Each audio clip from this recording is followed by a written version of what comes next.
Hey, how you doing? This is RJ. So today I'm going to talk about AI and how AI is going to be the destruction of art and how that destruction is actually going to be a good thing. Now, before I begin, let's define my terms. What do I mean by the destruction of art? Well, I mean the destruction of art as we now know it.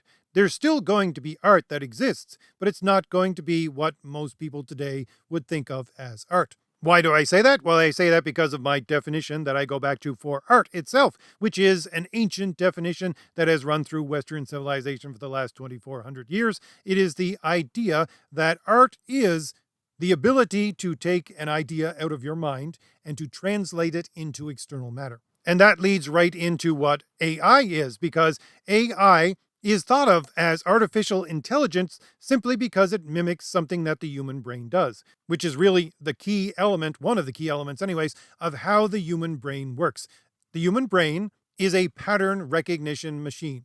We are creatures of pattern recognition, and we have created a sub creature that mimics us as a pattern recognizer. Okay, with those definitions out of the way, let's move on. And I'm trying to move with speed for this because I got a lot to say about this topic. Now, let me recognize my own limitations on the entire thing.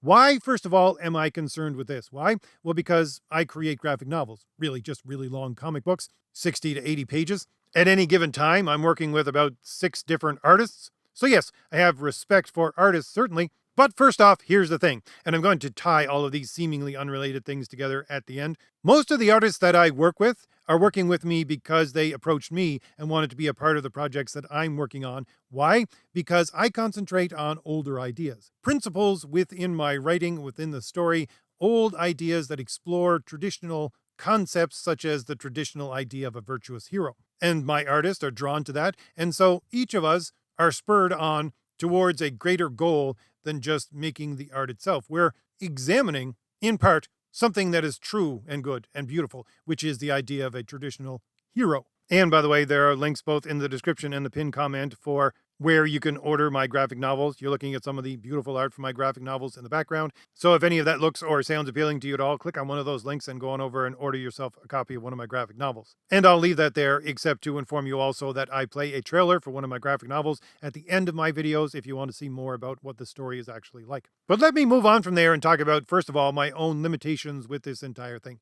I do have limitations with this, although from my youth, I loved comic books. I loved sequential art. I loved the storytelling within sequential art. And when I was a kid, I took out a paper and pencil and I wrote stories and I drew. And I didn't know which one I would be more attracted to. I took courses both inside school and outside of school that had to do with learning about art, learning how to draw, and also about storytelling, how to create a story. And although after a little while, I was much more attracted to the drawing aspect and the creating of art in that way aspect of sequential art, I finally fell on I was going to be a storyteller. Why?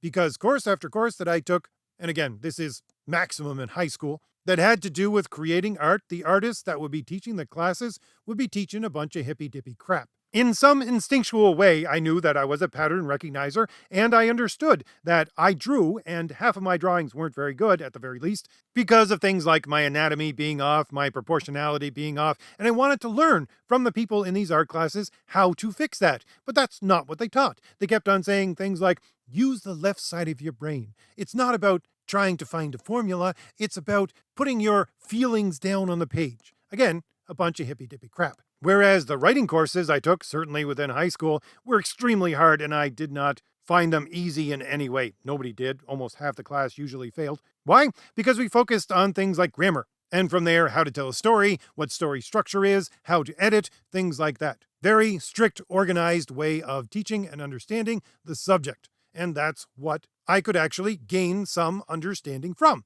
Now, I tell that story for 2 reasons. Number one, as I said, I have artists that work with me, which are focused on a higher principle, and I got no problem with that kind of artist. The other kind of artist, which is the hippy-dippy kind of artist, yeah, I have a problem with that kind of artist, and yes, that's a limitation of mine. I'm going to admit from the very beginning. Number two, I want to acknowledge the fact that probably 90 to 95% of all artists are in that second category. They use their emotions to understand things, and it has led them to trying to understand what artificial intelligence is going to do, certainly within the sphere of art, in a completely bizarre and nonsensical way. which is a long-winded way of me saying that all of the discussion, or at the very least all that I've encountered, discussion about AI art and what it is going to do in the future is based upon nonsensical understanding of how things are going to develop. That would be everything from artists themselves doing video after video, talking about what this is going to mean for art in the future, to people like Tim Pool, who I admit is a bit of a drama queen to begin with, talking about how AI is going to destroy our entire culture because it's going to jump from art to being programs that could basically give us holodeck programs and beam them straight into our brains, and it's going to be a utopia that people will never leave, and therefore our entire civilization is going to fall and crumble. All of this conversation, I don't care what corner it's from, is focusing on the complete wrong thing. Their metrics are so completely skewed that they're concentrating on fanciful things that have zero to do with what is going to happen in the future. And let me move on to why I can make such a bold claim. Well, I would say that, especially the artists, they are concentrating on one point, and one point only, which actually has some merit. And that point is the idea of who possesses what, who owns what within AI art. That is the single and sole idea that is going to determine everything. But most of them just pass it by or give it some kind of artistic interpretation, again, which is so fantastical that it's just a nonsensical conversation. All of this, which has to do with AI, and certainly the generation of AI art off of that, is going to be determined by who possesses what. And it's not going to be artists which are going to determine who possesses what. It's going to be the government who determines who possesses what, which is to say, it's going to be judges and politicians who determine who possesses what. Now, very briefly, to show you I'm not just spouting out, I'll give you my qualifications on speaking on that topic. Number one, when I was taking my master's program, which was in political theory, I was part of a fellowship program which taught us about how we were supposed to instruct the undergraduates, and we were told the following. These people are taking political science, these undergraduates, which means most of them are going to go on to become lawyers. From those lawyers, they're going to go on to become judges and politicians, and therefore you are teaching these people who are going to be the future leaders, creators of law, and enforcers of law in our society the basic understanding of how things work according to the ideas, the principles of our society. And unfortunately for us, their undergraduate classes are probably going to be the only contact they have with such ideas. So make it count. And from there, I myself moved on to doing research, which then got me a job within a law firm doing research on what? Doing research on who possesses what. Now, this is expressed in many different ways around the world, but that's basically what it boiled down to. Who possesses what? And I became an expert in the field, or at the very least, what people would submit my stuff to the judge and say, this is from an expert. Why? Because I did it for almost 20 years. I started off working for a law firm, then I had my own small company as a freelancer, which ballooned itself into a larger company. Anyways, I did this for, 20 years plus. And that's the basis of what we did. Who possesses what? And my research would be used for everything from multi-million-dollar deals to submitting to a judge an affidavit saying, yes, this person, according to this and that and the other thing, in my expert opinion, is the possessor of X, Y, and Z. And again, that could be anything from a string of government documents to interpreting aerial photos. But here's the point. In this entire endeavor in determining who possesses what does it come down to? Well, it comes down to whether or not the government acknowledges that you own X, Y, and Z. That's it. Now, you may argue with me on that point, saying that it should be whether or not you have a right to this thing, which is an extension of your unalienable rights. Now, I understand that kind of argumentation, and I actually support it. But first off, we have to acknowledge that only America works like that. You only have unalienable rights in America. The rest of the world doesn't work like that. The rest of the world, if they acknowledge rights, say that the government grants you your rights, therefore the government can take them away, therefore the government is the ultimate say. And even on top of that, in America, for the last 20 years, they've been appointing judge after judge after judge, especially at the high levels, to try to bring America more towards that mindset. There's been some pushback in the last couple of years, 8 years, with some of the judges that have been appointed. But yes, there is a significant amount of political will within the United States to say that, yes, this idea of unalienable rights is just a fictitious idea that we go back to. It's not really real. The government grants you your rights, therefore the government controls your rights and can take them away. Now, I'll get back to unalienable rights probably at the end of this video. Let's focus on the fact that, again, half of America doesn't think that way, and the rest of the world doesn't think that way. So if you're going to determine, certainly if judges and politicians are going to determine who owns a thing, It's going to be exactly that. It's the government determining whether or not you own it, first of all. And secondly, how do they do that? Well, again, if they're not focused on things like unalienable rights, what they're focused on is whether or not it's good for the government. And what does that translate to? Well, it translates to whether or not it makes money for the government. So let's really break into this conversation by acknowledging the fact that, yeah, if it comes down to it, and politicians and judges are going to determine who possesses what, and it's going to determine who that deals with AI possesses what, the artist is not going to get any of that. Again, skipping out of the idea of unalienable rights for the moment. If it's just utility, which again, the rest of these ways of thinking are all about utility, it's the utility of how this thing is going to support the government. And therefore, if this large corporation, whether it's an entertainment company or a technology company that owns the patent for the development of the artificial intelligence, and the government is going to come down to what provides more money for the government because that's utility, which is good for us, it's going to be the companies that are going to win. It's going to be the companies that the laws are going to be skewed towards because they're the ones who produce more money, not you as a starving artist. Pure and simple. Now, I will acknowledge right here that there is several layers of complication on top of this, and I will give you some of that complication by giving you an example, and it's an example that has directly to do with art. Now, let's say you're a painter and you paint very expensive paintings that people pay a lot of money for, and an art thief breaks into your studio and steals some of your art, and then that thief takes it and sells it to an auction house, getting them unwittingly to buy it, thinking that it is something that they own. And then the auction house sells it to another person, and that other person has that piece of art and they hang it up on their wall. And someone says, hey, wait a minute, that's stolen, contacts the police show up at your door. And at that point, what do the police do? Well, the police say, okay, you have to first of all give us all the information about how you came in possession of this piece of art because we want to track down this thief. And secondly, you have to give us that piece of art back because it doesn't actually belong to you. It doesn't matter how much you pay for this thing, you're out that money because the chain of possession does not legally go to you. It goes still to the person who created the art because it was stolen for them, and they give that piece of art back to you. Now, here's the thing. When most artists are talking about what they possess and how AI is stealing it from them, they're thinking that these are the terms under which everything is going to operate. But again, here's the thing. The ideas about possession and how people possess things is vastly different even within a country according to different counties, let alone different states, let alone different countries.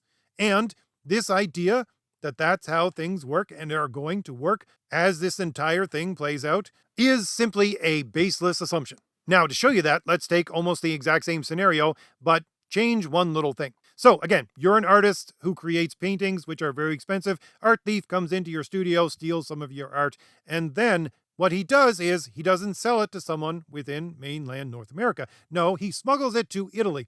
And then in Italy, he gets an auction house to buy it, convincing them that he owns it. Then the auction house then sells it to an Italian person. That Italian person then goes and puts it up on their wall. Someone says, hey, wait a second, this is a stolen piece of art. And then the cops show up at his door and say, okay, give us all the information of how you came into possession of this piece of art because we have to track down this thief. And oh, by the way, have a nice day. Now, I'm sure many people are thinking, hey, wait a second, don't they take the piece of art back? No, they don't. Why? Because in Italy, if the fellow bought it thinking that he was buying it legitimately, in good faith, then that piece of art now belongs to him. It doesn't matter if you as the artist got it stolen from you and he bought it from someone who bought it from a thief. It doesn't matter. He bought it. It's his possession. And according to the laws of the area, he gets to possess it because he bought it in good faith. And you as the artist, you're out of an expensive piece of art that got stolen from you. You're never going to see that back. Now, I give that example for several reasons. Number one, again, to show that no, just because you assume that this is how things work in North America, this is not a valid assumption that this is how the entire thing is going to play out over the entire world, certainly. Secondly, to show you that the ideas of possession vary wildly in different places, even different sections of European culture. And thirdly, to hammer home the point that in the end, it's going to be the governments, which are controlled by the judges and the politicians, who are going to determine the laws which are enacted, which tell you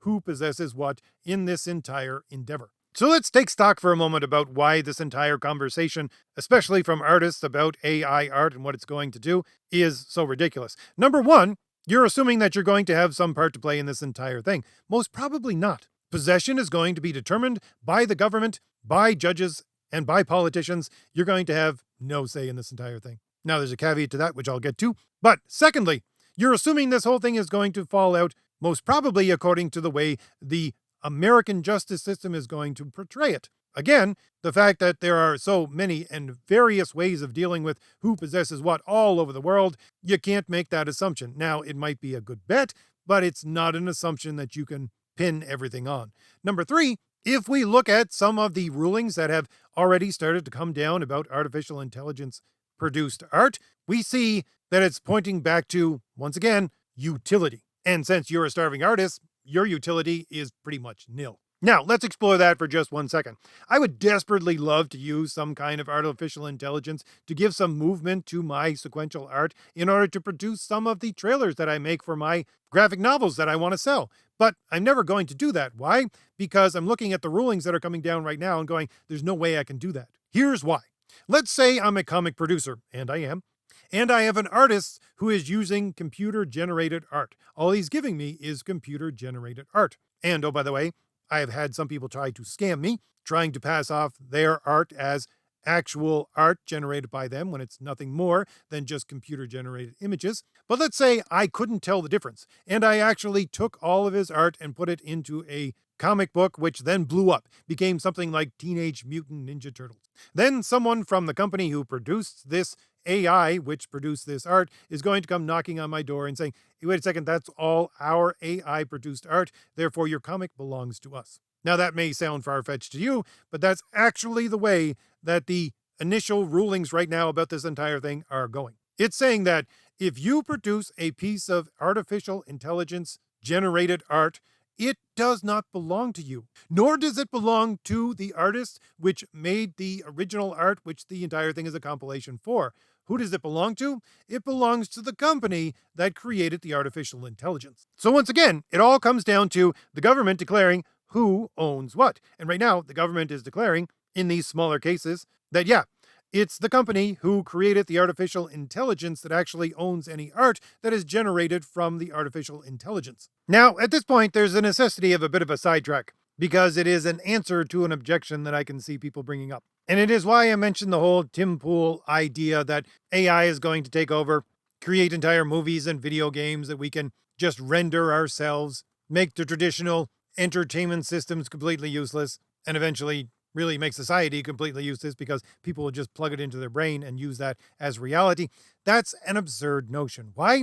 Well, just look at the whole idea of possession. Someone might be saying, these ideas of possession that you're going on about, these are old ideas. This is not the way the future is going to play out.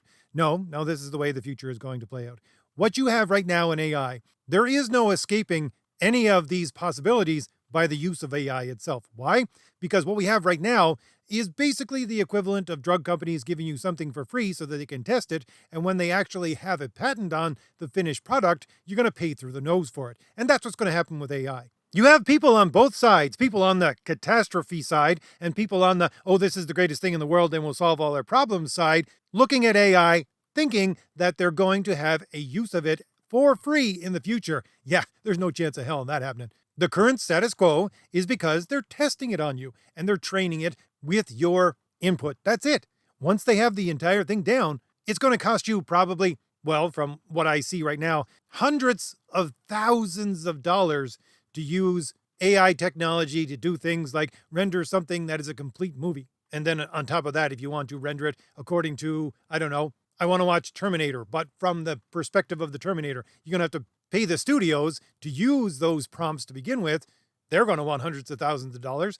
And then the people who own the AI, yeah, they're going to want hundreds of thousands of dollars on top of that. And of course, the possession aspect of the entire thing is going to play into it because they're going to own it. And it would just be for your personal use if you have these hundreds of thousands of dollars laying around to use these things. So the idea that the use of AI itself is going to make all of these things that I'm talking about moot is itself moot because you're not going to be able to use these things in the future really much more than you use them right now without paying through the nose to a staggering amount of money. Why? Because just like the drug companies, they're using you for R&D. They have to pay back all of that R&D from what they make with the drugs themselves, and they are putting billions of dollars into R&D for this stuff right now. How do you think they're going to make that back? They're going to make that back when it comes time to pay for all this. Anyways, Let's move on to that caveat that I talked about a few minutes ago, and it's the caveat of unalienable rights. Let's say this entire thing plays out according to what happens in America, because Silicon Valley is in America, and most of these things are developed in America. And you have people which are going to actually follow the original idea of unalienable rights, saying that whether or not you possess the thing is going to be based upon an extension of your unalienable rights. Let's say the whole thing plays out according to that. And it just might. I say I'd give it maybe 20%, but let's say it does. Here's the problem with that entire thing. That entire mindset is going to be something, funny enough, that most artists are going to try to destroy. Even though it will be the only way that artists are going to see really any kind of acknowledgement whatsoever, according to government sponsored rules and laws about who possesses what. It's the only way that it's going to work out in their favor. But most artists, I would say 90 to 95% minimum,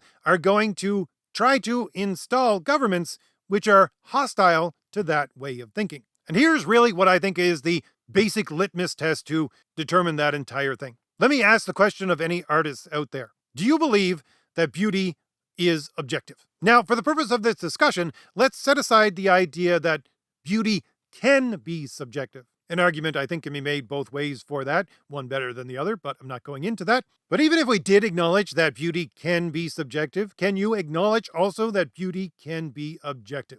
I would say the majority of artists would say absolutely not. And really, even the majority of our society would be hemming and hawing and say, I don't think so. Usually, when I bring up this point, people answer with the pat answer of beauty is in the eye of the beholder, which obviously most people don't understand where that term comes from. It is a term from Aristotle, who is trying to show that beauty is objective, because he's saying that beauty has to do with proportionality. Whether or not your eye can take in that proportionality determines whether or not you can understand if it's beautiful or not. It's not going to determine whether it's beautiful or not. It's going to determine whether or not you can understand that it's beautiful or not. And that's where the idea of beauty in the eye of the beholder actually comes from. That's where the phrase actually comes from. Most people use it to try to prove that beauty is subjective when not actually thinking about it, not actually understanding that that statement itself is to show you that beauty is objective. But that's the only thing that they got. So what do I mean?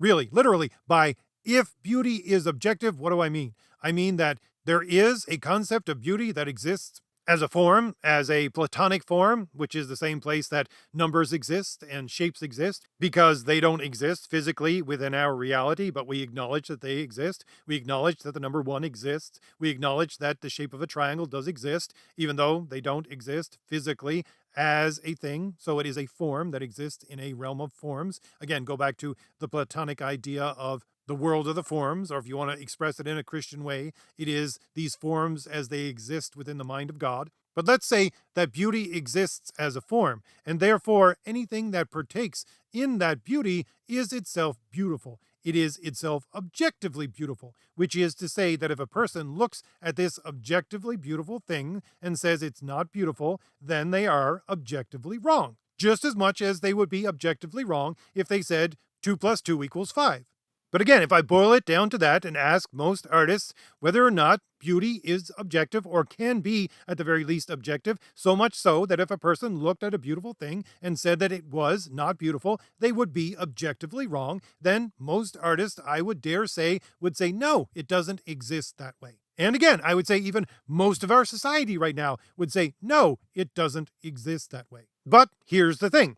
The idea of unalienable rights is based upon that simple notion. It's based upon principles of the true, the good, and the beautiful, which are not taken as a trinity. They're taken as different aspects of one thing. What is true is also good and beautiful. What is beautiful is also true and good, etc., etc. Therefore, beauty itself, like truth, is an objective thing. And if you want to support ideas of unalienable rights and therefore get those rights for your material that you're creating according to an extension of your unalienable rights, which is the only way you're going to get anything, most artists simply are going to support political ideas and governments that are completely opposed to that. Why?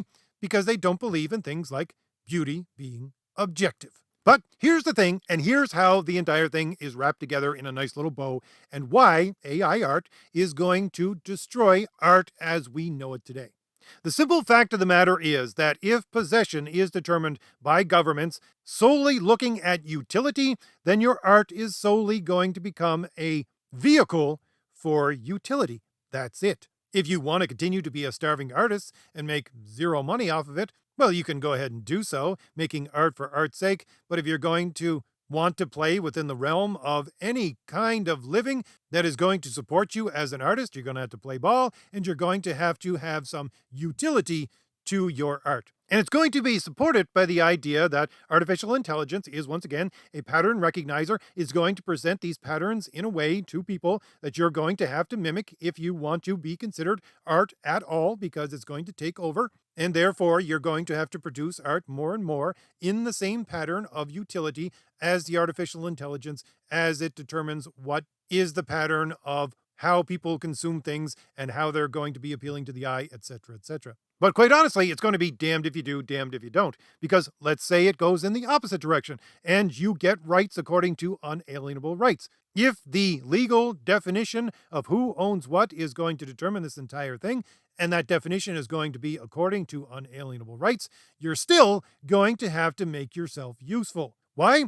Because the idea of the true, the good, and the beautiful is an idea which itself has its own utility. It's simply not a utility that is in the hands of human beings. It is a utility that is in the hands of the truth. Therefore, you will have to make stuff which has, at the very least, the utility of appearing beautiful to people as an exploration of beauty itself. So let's break this down to its component parts for a second. Number one, artificial intelligence exists. It's not going away. It's going to continue to create better and better so-called art. I'll put that in quotation marks. And the thing is that it's all going to come down to possession.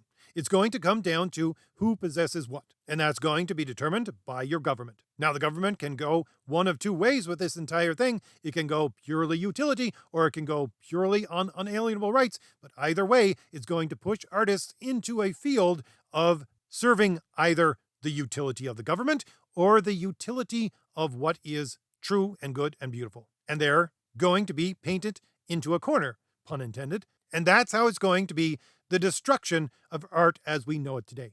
Because art as we know it today has no utility. Or at the very least, always has the backdoor escape hatch of, I don't need to have this thing that I'm creating have any kind of utility whatsoever. It's art for the sake of art. It is an idea which has continued through our society for the last 100 years. Prior to that last 100 years, art had utility. That utility might be as simple as, I'm presenting something of beauty to you to explore the idea of beauty, but that's still utility. The idea of modern art, and I mean that in the philosophical sense, not the artistic sense, which is to say philosophically postmodern and modern ideas, which then create art, that which has dominated art for the last 100 years in Western society is going to be wiped away by this creation of artificial intelligence art and its extension of how it is recognized by our governments through who possesses what. And as far as I'm concerned, yes, that's going to be a good thing. It's going to bring back art that has purpose, that has a principle behind why it exists. But here's the thing. Most artists alive today, I would say, once again, 90 to 95%, and most of society today would say, no, you're actually talking about taking art and bringing it back to what it used to be in, let's say, the ancient times, where they created extremely beautiful sculptures which were exactingly proportioned. Or back to medieval times when they were creating spectacular pieces of art which were meant to express the exploration of the beauty that God created in the universe. But modern artists would say, no, we've moved past that. If you go back to doing those things, we don't consider them art anymore. And why? It's because this emotional way of thinking has led them into the trap of progressivism. The idea, which again, if you want some tags for the entire thing, go back to the idea of Horkheimer and Adorno, which is the dialectic of enlightenment, which goes back to Hegelian dialectic, saying you have these older ideas, they dovetail together and create an offspring of a new idea. When that new idea comes to fruition and exists as the best parts of both of those old ideas are no longer able to be repeated by the human race. They go behind a barrier of the unrepeatable. And this entire thing is simply an expression of Marx's dialectic of history leading to the end point of the utopia of history. The idea of quote unquote progressivism is that we must continually progress because we can't go backwards, because going backwards is going into ideas that have already been spent. There is absolutely no utility in them. Whereas a more conservative way of thinking is, yes, those ideas still have utility. It doesn't matter if they come from the past or not. So what you're going to have in the future is art that is based upon old ideas. But as I said, progressive people do not see that as art, and progressive artists do not see that as art. And I would say, once again, 90 to 95% of artists are progressive people. They would say, it's not art anymore. We've put that behind us. You can't do that anymore and have it have any kind of meaning or utility. It needs to be art for art's sake. But art for art's sake is going to die at the hands of artificial intelligence. And realizing the fact that this is, yes, a good thing, is to realize why most artists are kicking against this code, why most artists are complaining. At its heart, it's not because these artists are trying to have some reverence for an artistic sense, whether it be a larger thing than themselves or simply the art that they themselves create. No, it's their attachment to progressivism. If they were really and truly artists that reverence art itself, they would say, okay, you want to go back to the old ways of creating art? Let's do that. We can deal with that. But no, they won't admit to that because the progressivism within their art is more important than the art itself. And it is the progressivism that they reverence more than the art. And it is the progressivism that they are desperately trying to defend by trying to defend art against artificial intelligence created art. But that genie is not going back in the bottle. Artificial intelligence is the death of art, but it is simply the death of modern art. And since modern art is based solely upon this quote unquote progressive idea, yeah, that is a good thing. So, if I've given you anything new to think about, hit like, hit the shield in the lower right-hand corner of your screen to subscribe, and leave me a comment. Tell me what you think about all this, and if you want to contradict me in any of these points, go right ahead, because that's what I'm trying to do. I'm trying to foster an actual discussion on this topic, which is based upon something real. So, correct me in the comments all you want. And don't forget, there are 2 links in the description for my 3 graphic novels, stories that center around the traditional idea of a hero with beautiful art, and I'm going to be playing a trailer for one of those graphic novels in just a moment as I stop speaking. It's only a minute and a half, so it'll give you a good idea in a very short burst of what my graphic novels are like. All right, I'll leave it there. I'll see you later. Bye. An age ago, the beating heart of our people was a king who knew only victory. He wanted nothing more than an honorable death on the battlefield. Yet, none could match him, and so he wandered the earth, becoming lost in time and tide. Then we too lost our honest purpose, while silk-clad men sat upon the throne. But tremble now, all cities that lay under the stars, for out of the shadows and mists of the land of promise, our courage has been rekindled, our heart has returned, and the world will burn.